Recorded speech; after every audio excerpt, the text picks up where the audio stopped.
পরামর্শ যেইভাবে সাইলেন্ট কিভাবে গুছায় গেছে আইনা আজকে সর্বপ্রথম আমাদের উচ্চ দরবারে হিসাব হুজুর এবং কতক্ষণ কিছুদিন আগে রাত্রিবেলা আমাদের খানদরার হিসাব হুজুর যেভাবে ব্যক্তিগতভাবে যে সিদ্ধান্তটা দিয়েছেন, আজকের যে সিদ্ধান্ত আনুষ্ঠানিকভাবে ওপেন মাঠে কাজ করার জন্য যে আপনাদেরকে বলেছেন এবং আপনারা সবকিছু গ্রহণ করেছেন, আমার মনটা আগের থেকে আরো অনেক বড় হয়েছে। আমি মনে করি বিক্ষিপ্ত সিদ্ধান্ত কাঙ্ক্ষিত জায়গায় পৌঁছা যায় না, ঐক্যবদ্ধ সিদ্ধান্ত মঞ্জিল মকসদে পৌঁছা যায়।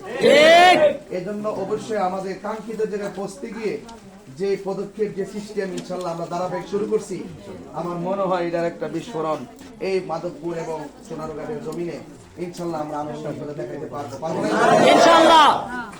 তারপর যেহেতু অনেক সময় হয়ে গেছে, আপনাদের কাছে আমার মুরব্বী বা জানেন কয়েকটা প্রস্তাব করছেন, প্রস্তাবের বিষয়ে আপনারা সব শুনছেন। এই কথাগুলো খুব গুরুত্বপূর্ণ। তিনি বলছেন যে যদি কেউ আমরা হুমকি টুমকি দেয় তাহলে আপনি কি করবেন? এটা একটা সহজ, এটা কঠিন কথা, কিন্তু এটার উত্তর হলো এক কথা, আমরা সবাই যদি ঐক্যবদ্ধ থাকি আমাদেরকে কেউ কিছু করতে পারবে। আমি কি বোঝাতে পারছি? বিচ্ছিন্ন থাকলে বিভিন্নভাবে অ্যাটাকিং হবে, ঐক্যবদ্ধ থাকলে আমাদেরকে কেউ কিছু করতে পারবে।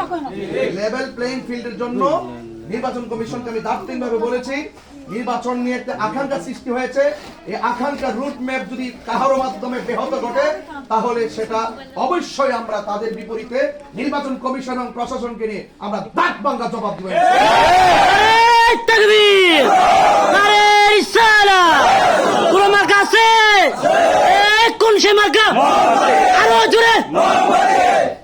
আমরা কি এক থাকতে পারবো? আমরা কি কেউ কাউকে ফেলে চলে যাব?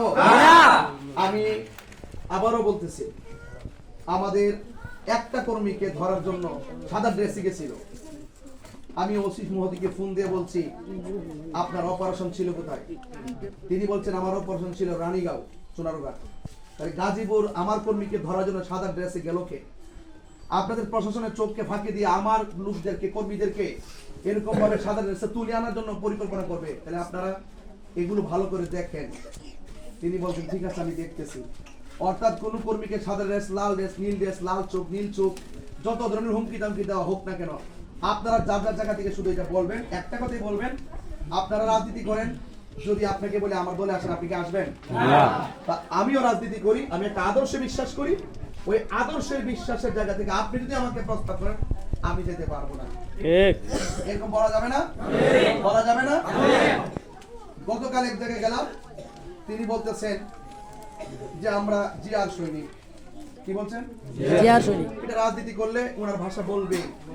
আমি কি বলেছি? আমি একজন প্রার্থীজন ছিলাম, আমার সাথে আরো লোক ছিল, আমি বলছি আমরা মদিনাওয়ালার প্রেমের সৈনিক। তাহলে আমাদের যার যে রাজনীতি দর্শন, উনি ওনারটা অ্যাপ্লাই করেছে, আমি আমারটা অ্যাপ্লাই করেছি। তাহলে আমাদের তো আদর্শ আছে, আমরা কি আদর্শ বিষয় নিতে পারবো? একবার কি মুশতাক আব্দুল আল ওয়াইসি হুজুরকে একবার কি বলছেন আমরা তাই হিসেবে নির্বাচন করতে আসছি? আমরা সুন্নিয়তের জন্য, নবীর জন্য এই দেশে সুন্নিয়তকে কায়েম করে শান্তি সম্প্রীতি প্রতিষ্ঠায় সকল ধর্ম বর্ণ দলমত নির্বিশেষে সম্প্রীতির মাধ্যমে এই সোনারগাঁ মাধবপুর সোনারগাঁয়ের মাধ্যমে আমাদের কাছে যদি নেতৃত্ব আসে তাহলে আমরা সকল মানুষের অধিকার 100% প্রতিষ্ঠিত করে এই সোনারগাঁ মাধবপুরকে আমরা একটি সম্প্রীতির মডেল বানাতে চাই। কথা বলতে এই জন্য আমরা কি এক থাকা লাগবে না? আমরা কেউ কারোর কোনো প্রতিপক্ষ না, আমরা কারোর কোনো প্রতিহিংসা করি না, আমরা প্রতিযোগিতা করব কিন্তু কোনো প্রতিহিংসা করব না। ঠিক আছে?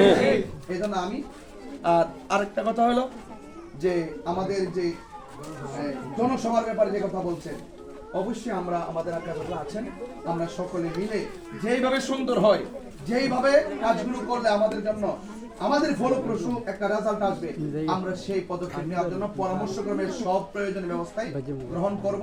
আপনারা যারা অক্লান্ত পরিশ্রম করে আজকে এখানে এসেছেন, অথচ এই ডাকটা এইভাবে আমার আপনাদের কাছে যাওয়া খুব প্রয়োজন ছিল, কিন্তু পেশাবুজ উনি নিজের দায়িত্ববোধের জায়গা থেকে আজকে যে আয়োজনটা করেছেন সেই জন্য আপনারা দরবার কান্ত্রী বাগদাদি কাফেলা পীর সাহেব সহ এবং যারা আসছেন সকলকে আমার পক্ষ থেকে আন্তরিক ধন্যবাদ এবং কৃতজ্ঞতা জানাচ্ছি। ইনশাআল্লাহ আপনারা আপনাদের জায়গায় পীর সাহেবের অনুরোধে আপনারা সব জায়গায় প্রচার প্রসারণা করে থাকেন, ইনশাআল্লাহ করতে থাকেন। আর আপনাদের কাছে আমার অনুরোধ থাকবে, আমাদের কিছু ফেস্টুন আসছে, আমাদের অনেকগুলো ফেস্টুন আসছে, আমাদের মাধবপুরে রিজার্ভ আছে। আপনাদের যদি মনে করেন বিশ্বনাথ সাহেব আলাপ করব, প্রতিনিধিরা যোগাযোগ করবেন, তাহলে যোগাযোগ করবেন। আচ্ছা আমি দিয়ে দিচ্ছি, এটা আমাদের যে হাবিব ভাই আছে, হাবিব ভাই আছে ওই ওখানের মধ্যে আমরা রাখা আছে। অনেকগুলো ফেস্টুন আসছে ঢাকা থেকে ট্রাক করে